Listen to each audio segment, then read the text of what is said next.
I couldn't be happier, I couldn't be more confident, I couldn't be more delighted in turning the reins over now to our next president, Deb Schubert. She is smart, she is hardworking, she has an incredible passion for the MSBA, and she does it all when looking just plain gorgeous all the time. So I'm pleased to tell you we are in wonderful hands. It's been great fun. I hope we've done a little bit this year.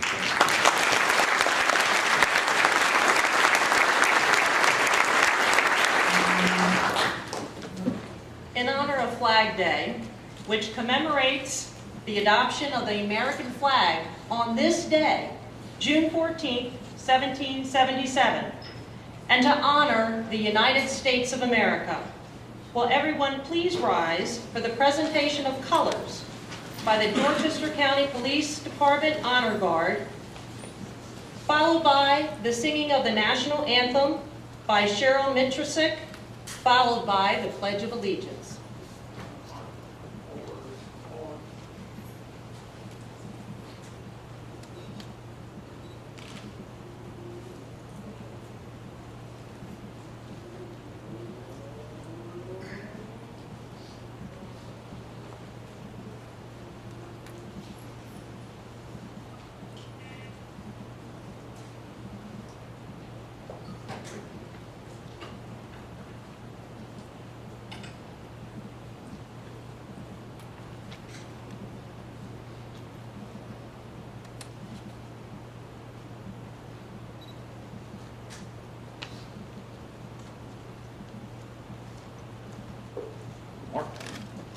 March. Detail. Halt. Flag. Breathe. That. Halt.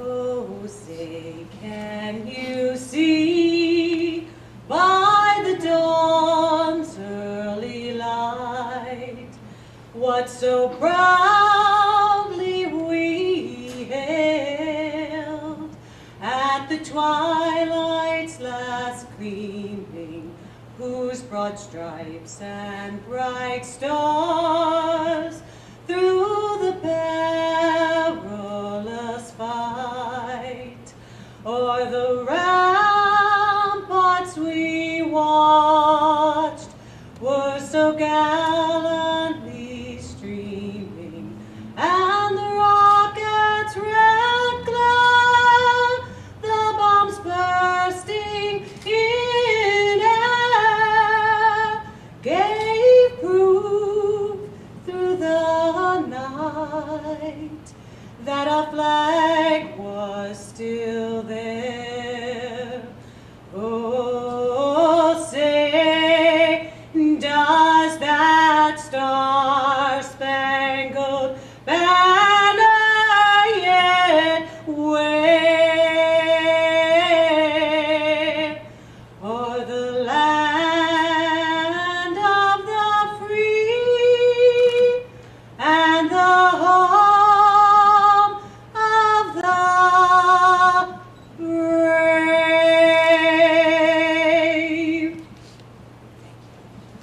Detail. Ready? Hold. Right. Forward. Hard.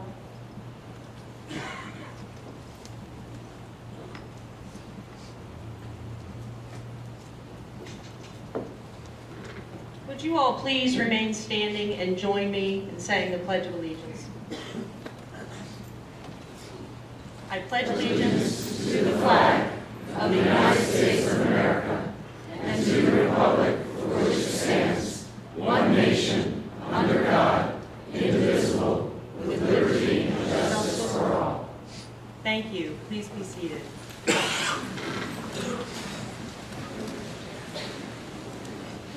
Thank you, Cheryl. That was absolutely beautiful, and thank you to the Dorchester County Police Department Honor Guard.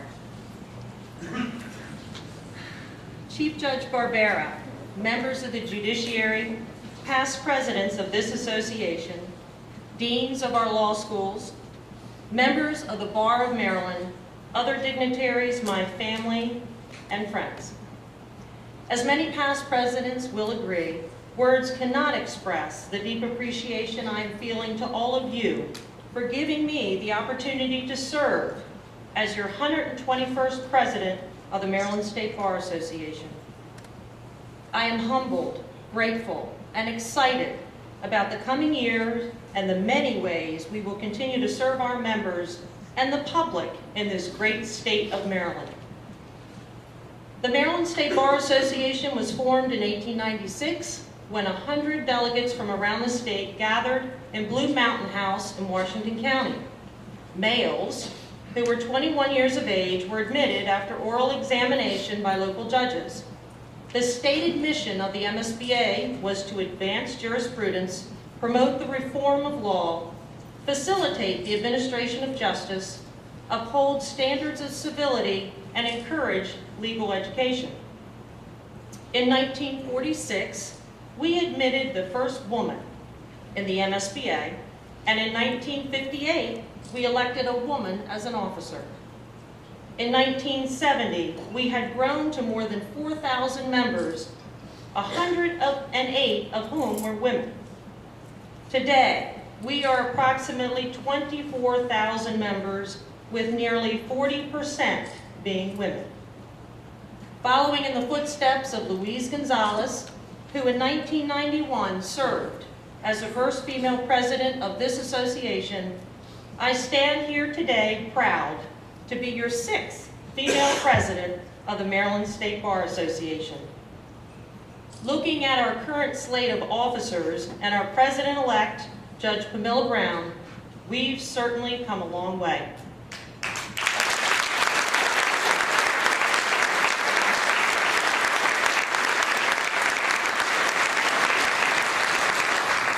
I think Executive Paul Carlin is already getting used to concerns about our shoes, how far we're walking, did I bring my flats, what's the appropriate dress? And instead of the traditional shoe shine at ABA Days in Washington, D.C., it's now going to be mani-pedis. Many have asked me how I came to this position, and I think it's important to reflect on that as it illustrates how membership in the Bar Association as a young attorney can positively influence and guide a legal career. Having passed the bar in 1987, I started with a small firm in Towson, Klein & Webb, and I was designated the County Bar Association liaison for the firm. I joined the Baltimore County Bar and soon saw the incredible advantages of networking and utilizing the legal education offered by the association. I chaired numerous committees, served as a member of the Executive Council, and eventually was honored to serve as a president of the Baltimore County Bar in 2006. That involvement in Bar Association activities enabled me to strike out on my own after only a few years of practice. Today, approximately 63% of our lawyers are solo and small practitioners, some out of desire, but many out of necessity. Today's young lawyers face dire employment prospects and oftentimes have no choice but to hang out their own shingle. I encourage young lawyers and law students who are considering a solo practice to become involved in Bar Association activities at the start of their career for networking, career development, and legal education. You will find, as I did many years ago, that the attorneys and judges you will meet are eager to give you advice and assist you with your practice. While working my way up the ranks of the Baltimore County Bar, those familiar will recall the 10-year tenure, I was selected by then President Carrie Dealey to participate in a new project of the MSBA, the Leadership Academy.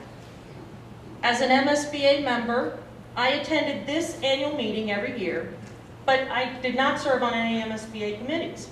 This would soon change. I am proud to have been accepted in that very first class of the MSBA Leadership Academy in 1996. The Leadership Academy was created and implemented by Bob Gonzalez, then president of this association. Bob Harry Johnson, and others saw a need for a leadership program that educated younger attorneys from diverse backgrounds in leadership roles. As Bob Gonzalez stated in his presidential address at this meeting in 1995, our Bar Association cannot succeed in the future without using the talents and energy of our diverse membership. This is true today as it was 19 years ago. The MSBA's Leadership Academy was the first such Bar Association program in the country. This program has achieved national success, and I was proud to be a guest speaker in Chicago at the American Bar Association mid-year meeting to discuss our program and to assist other states as they implement their own leadership academies. I'm also very proud to be the very first MSBA Leadership Academy graduate to become an officer and now president of the Maryland State Bar Association.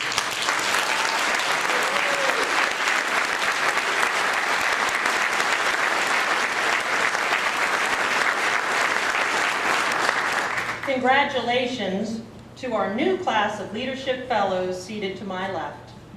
I'm sure you have found, as I did 18 years ago, that you've enhanced your leadership skills and developed a desire for more challenging leadership roles. I hope to see one of you standing here in the very near future. Let's talk about the coming year. I will continue with the Law Graduates Committee started by Mike Baxter, a committee devoted to finding ways the MSBA can assist our law graduates with employment, legal education, and direction in today's challenging economy. Mike and I talked last year when he was forming the committee, and I asked to be a member. We both recognize this is not simply a one-year project, but rather an ongoing issue that the Bar Association needs to address. I'm sure some of you are aware of the issues facing our law graduates, but many of us, more seasoned attorneys, perhaps do not realize the magnitude of the problem. Although the overall number of law school applications has decreased by 15% over the past few years, the number of graduating law students still overwhelms the lack of demand for lawyers in the current job market. Students graduate with debt averaging $100,000 to $150,000, not including undergraduate debt.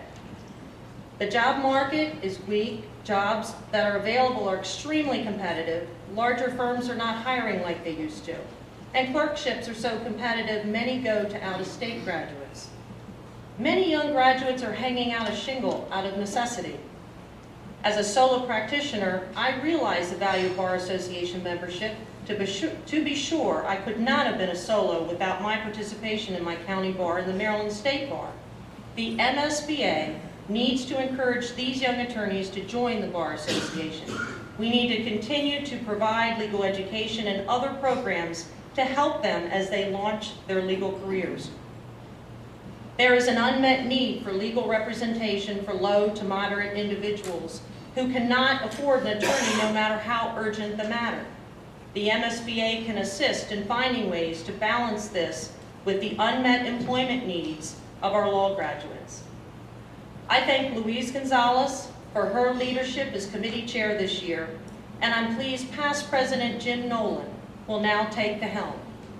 We are fortunate to have the active participation from our law schools, and I thank Dean Weish and Dean Haddon for their contributions. It's been a pleasure getting to know both of you. I look forward to working this year with Dean Tobin. We discovered we have something in common. His wife is a horse person. Our plan this year is for the MSBA to now implement the ideas presented by the committee so that we can better assist our law school graduates. Last month, our planning committee presented a detailed report to our Board of Governors. I thank the chair of the committee, Stan Gann, and its members for their dedication and hard work, and I plan to follow many of their recommendations. After all, it is based on what our members say they expect from this organization, and we listen to our membership. The goal for the committee was to implement the ideas presented during the MSBA's 2011 Long Range Planning Conference. They focused on three main ideas: evaluating the MSBA's strengths and weaknesses, bridging the gap between the MSBA and young lawyers and the public, involving coordination with the Law Grads Committee and the new Veterans Affairs and Military Law section. And finally, to enhance communication between the MSBA and its members. First and foremost, the committee recommended that the MSBA pursue hiring a marketing consultant. I will appoint a committee to do just that. Having an undergraduate degree in advertising and business, I see the value of a designated marketing person. The MSBA offers fantastic programs and benefits for its members, and we do numerous projects that benefit the citizens of Maryland. But we need to get the word out, who we are and what we do, to those who need to hear about it. We must stay connected with our younger attorneys, Facebook, Twitter, social media. It's all here to stay. It's about communication with our members and our potential members, and a marketing person will certainly assist us with that. We will continue with the rollout of our new website, which will enhance our ability to communicate with our members. It is user-friendly, up-to-date, and will allow our members to easily access information, something the Planning Committee recommends as well. This is a new face of our organization. I thank our Technology Committee, Keith Trufer, and its members for their efforts this year. I also thank the Bar Association staff for their countless hours and weekly meetings to get the website up and running. We can all look forward to the progress, at the MSBA's progress in technology and marketing. Now, most of you all know I was born and raised in Texas, particularly after the Daily Record article, I think. Texans and Schuberts have a rich history of patriotism and service to this great country. Love of God, country, and family was certainly a phrase I heard growing up in Dallas. It was ingrained in me by my father, Paul Schubert, to be a proud American and to appreciate those that have served our country. I was pleased to see another recommendation from our Planning Committee last month that urged the MSBA to reach out to our veterans. Last fall, I thought of doing just that when I was planning my bar year. In conducting my research, I discovered that we have one of the largest concentrations of veterans in the country, more than 500,000 right here in Maryland. More than 35,000 are post 9/11 veterans. I introduced myself to the Veterans Affairs and Military Law Committee, now a section, and discovered many of our members practice military law or have veterans for clients. This spring, the Maryland Bar Journal devoted its March edition to military law and the issues facing veterans.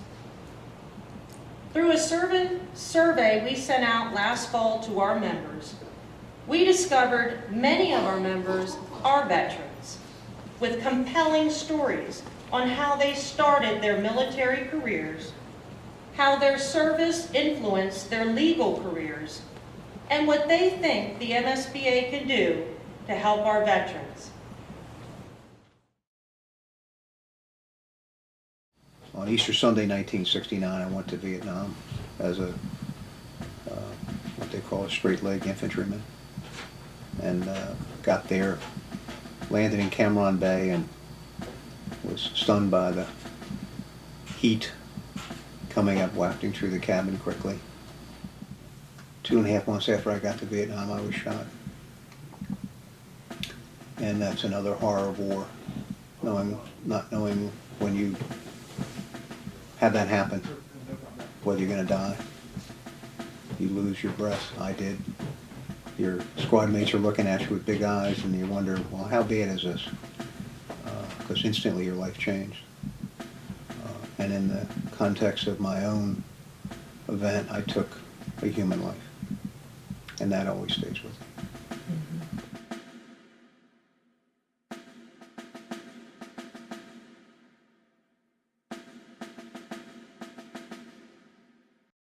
Well, I enlisted in 1980.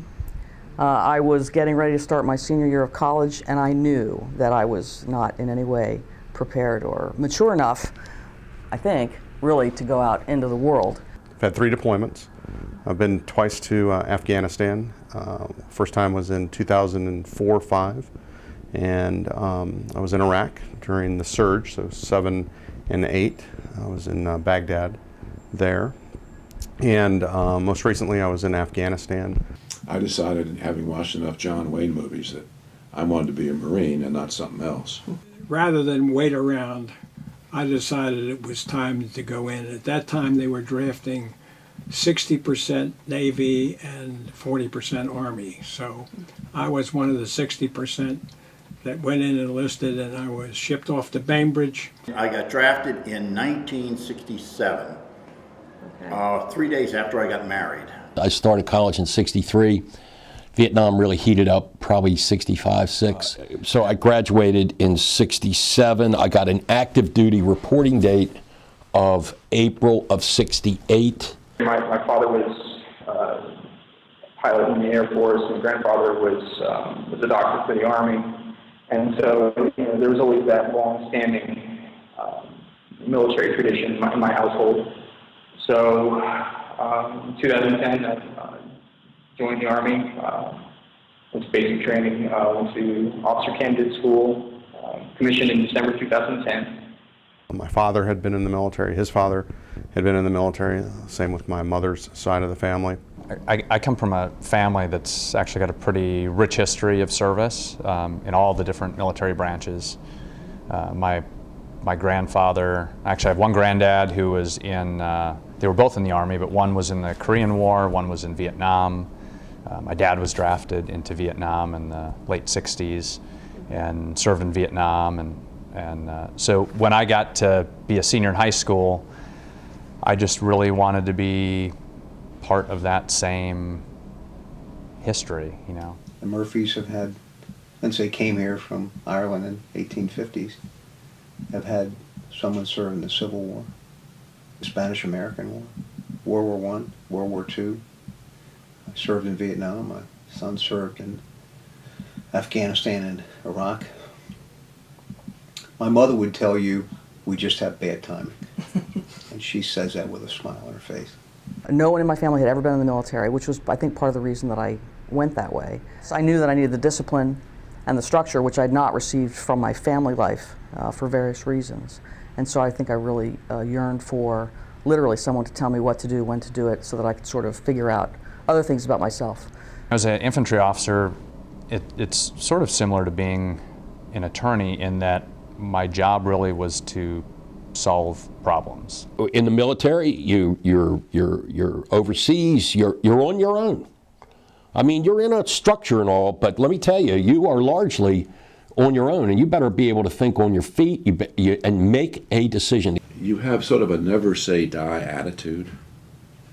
If you're in the Marines and you're in an ambush and you have to deal with that, you got to deal with it. And you got to do the best you can. And saying, I quit, is not the answer. So that stayed in the back of my mind, that kind of training. The military certainly, I think, has had that constant reminder that you're dealing with people. And I think my ability to sort of translate that into the practice of law. Now I'm a prosecutor, so seeing the consequences of one's actions, but being able to do something decisively with the confidence that you know the decision you're going to render or the path you're going to engage on is rooted in as much information and evidence as you possibly can. I think in some ways harkens back to some of those early things that you're taught even in basic training. I think learning how to solve problems as a young infantry officer really helped me to understand how to better solve problems as an attorney, and really helped me to understand how to really ensure I understood my client before I started helping them with their issues. Every single solitary thing that happens to regular people happens to veterans, and sometimes worse. The homelessness, for example, I think is more prevalent among veterans than probably any other population. We're seeing people coming back with a variety of different sorts of injuries. we have people who are having difficulty getting jobs or getting involved in criminal situations.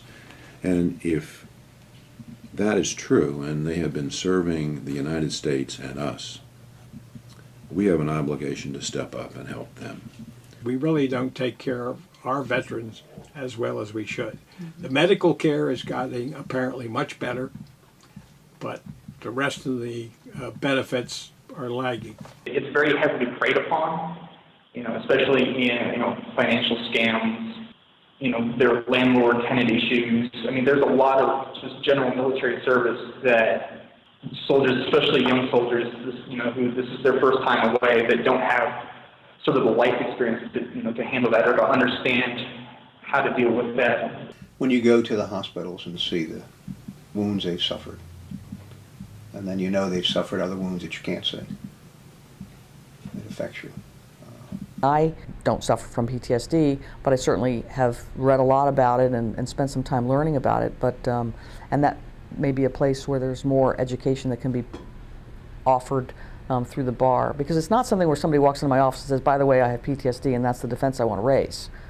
That isn't the case. It always comes about as I find out that they're a veteran, and then I find out that they served and where they served, and then we start to talk about that because I have the same background, and it was almost incidental that I found out that, oh, this might be PTSD, and then, oh, by the way, yes, I have been treated for PTSD, or I've, participated in veterans groups, on PTSD.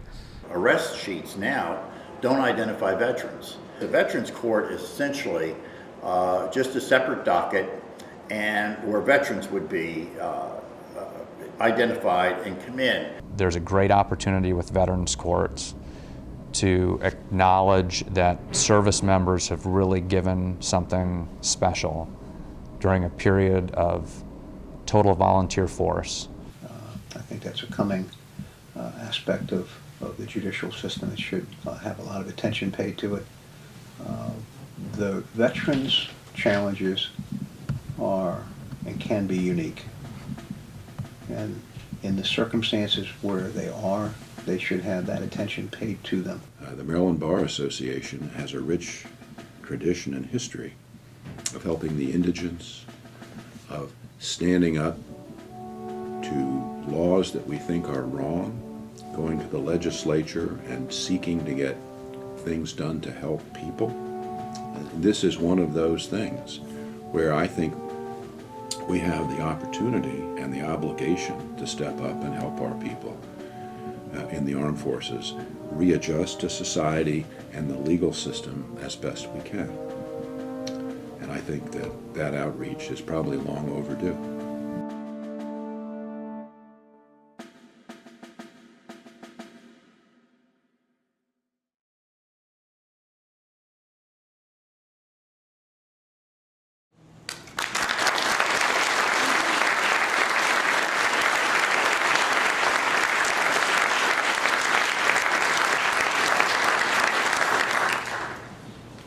One of the highlights of preparing for my bar year was conducting these interviews. Watching the faces of our MSBA veterans as they recalled experiences, some good and some bad, brought tears, laughter, especially with Mike Lawler's interview, and a great sense of pride in their achievements. I particularly enjoyed interviewing or Skyping Nicholas McKinney, serving in the Army, currently deployed to Afghanistan. I thank all of the interviewees and Patrick Tandy and Brian Nichols, I know they're in here, for their assistance in conducting the interviews and in preparing the video. At your seats, you will find a thank you to all those MSBA veterans who responded to our survey and emails. There are many more not listed, and we thank you for your service as well. These men and women serve and protect our freedom, and many, too many, have given the ultimate sacrifice. We are all here today because of their service. Many of you may not be aware of this fact, but in 1944, the MSBA received national recognition for providing legal assistance to our military. At the 51st Annual Meeting in 1946, a report of the Committee on War Work was presented and noted the continued efforts on behalf of servicemen. 2 other committees gave reports that year. The Committee on Problems of Lawyers Returning from War Service and the Committee on Refresher Courses for Veterans. The MSBA has a rich history of helping those in need. So what can the MSBA do now to help our veterans? This past year, I discovered there are many programs in local bar associations and throughout Maryland to assist our veterans. Just last week, the 6th Annual Veterans Legal Assistance Conference and Training was presented by the Homeless Persons Representation Project, the Pro Bono Resource Center, and the MSBA Veterans Affairs and Military Law Committee.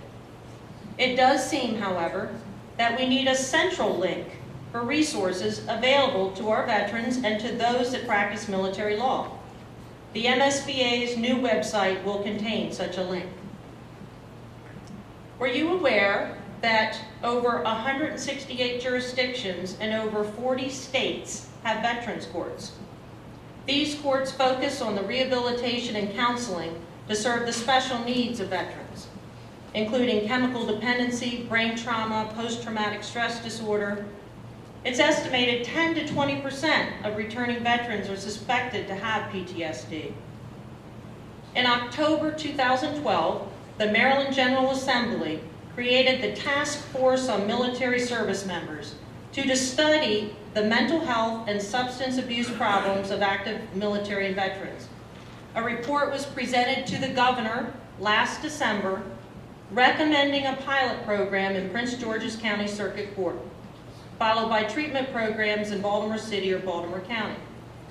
I am pleased to report that just 2 weeks ago, I received an email from Chief Judge Mary Ellen Barbera of the Maryland Court of Appeals that contained an order dated May 14, 2014, establishing for the establishment of a Veterans Court program in the Circuit Court for Prince George's County.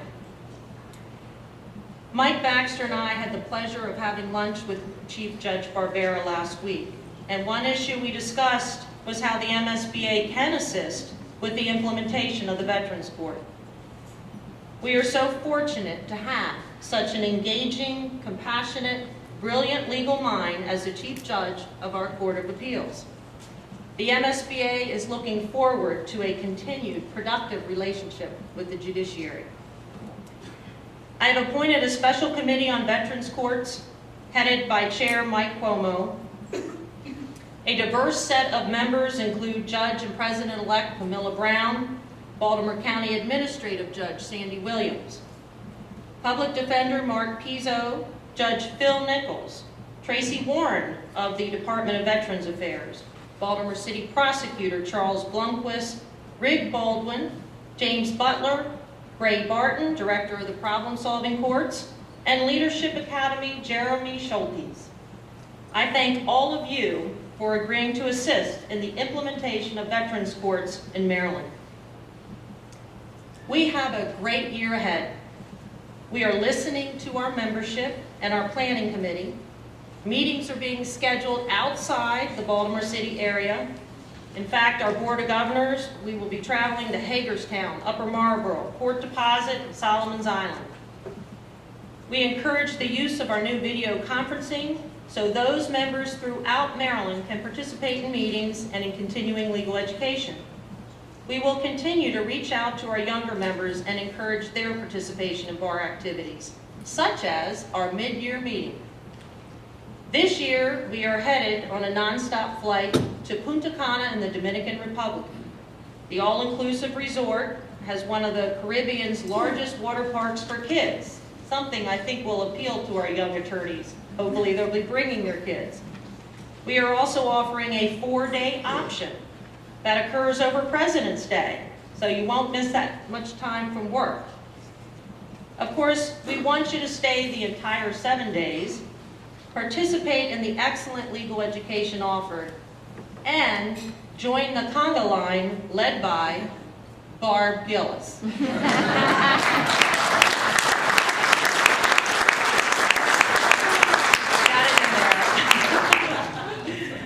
I am very much aware I did not get to this position alone. I'm fortunate and so very grateful for the support of my peers, my friends, my family, and most of all, God. All of the past presidents of this association have been so kind and have offered to help in any way they can. Last fall, I had the pleasure of joining past president and Judge Allison Asti at Ravens Stadium. And yes, I wore my Dallas Cowboys attire. We had a conversation that day about this day and the speech, and she reminded me that all of our past presidents are cheering you on. They want you to succeed, and they are there to help. I thank them, and we're so fortunate to have a close-knit group of talented leaders who care deeply about this association. I want to thank immediate past President Mike Baxter for his guidance and friendship this past year. You led this association with strength, grace, and integrity, and I will strive to uphold the standards you have set. Our Bar Association is blessed with a staff led by our Executive Director, Paul Carlin. I've become close to Paul over the years, despite his allegiance to the Pittsburgh Steelers. And I'm proud to call Paul my friend. Paul is approaching his 30th year next March with the Maryland State Bar Association, and that, my friends, deserves a round of applause.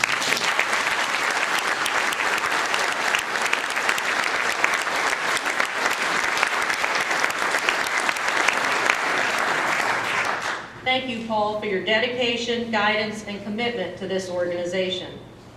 Paul's staff is resourceful, talented, and they are all special people. I would not be here without your help. Thank you, Wanda, Richard, Pat Yevics, Pat Tandy, Brian, Lawrence, Tamara, Denise, all of you.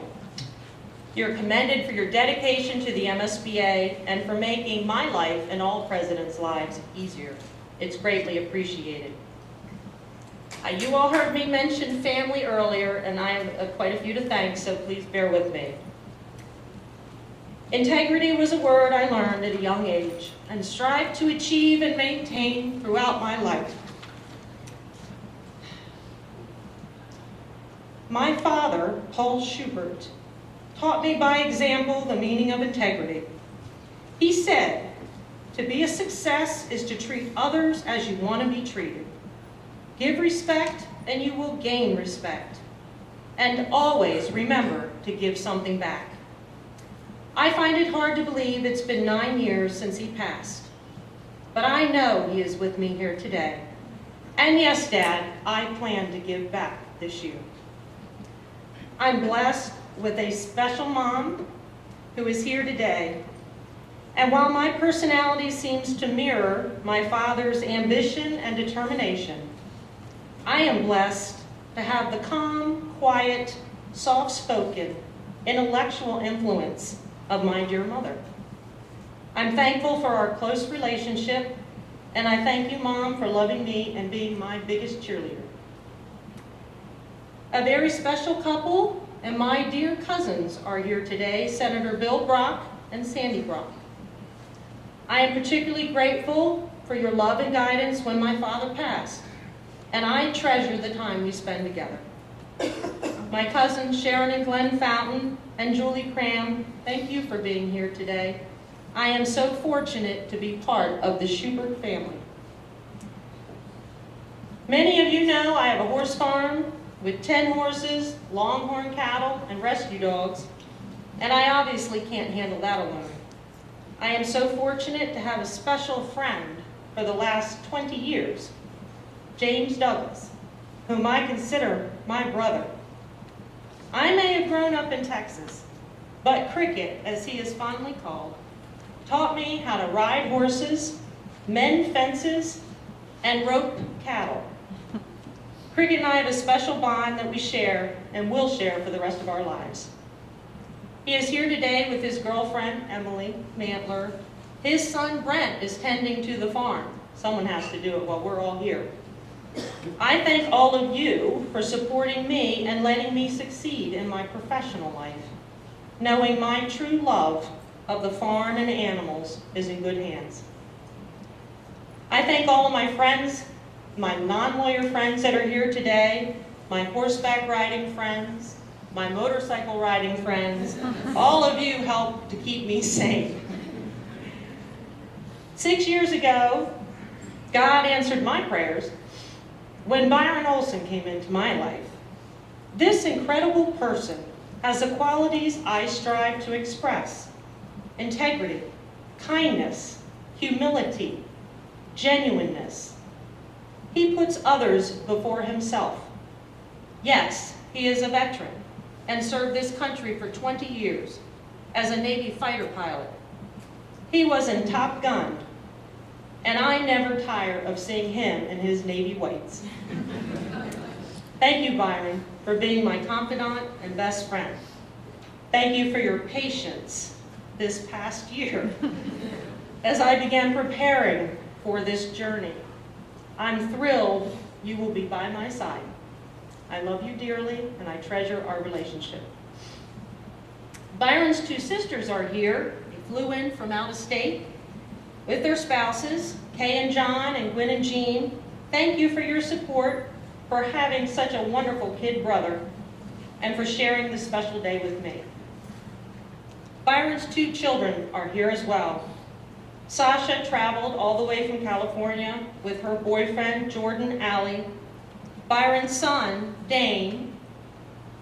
I cried when he arrived last night. I hadn't seen him for a while. And his wife, Jess, are here from Virginia Beach.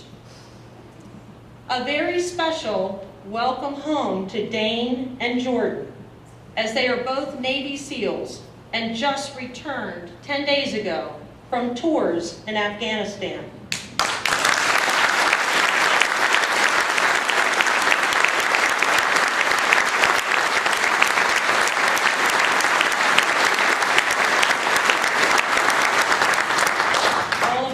You and all of our armed forces a debt of gratitude.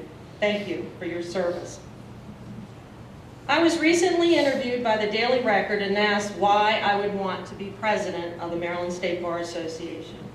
I responded it was about making a difference in the life of another, giving back. So this year, let's make a difference in the life of a young law school grad, a veteran, a member of this organization. If we can achieve that, then I will consider this a job well done. As my dad used to say to me when we were starting a new adventure, we are on the King's Highway and all the lights are green. Thank you again for giving me the opportunity to serve as president of the Maryland State Bar Association.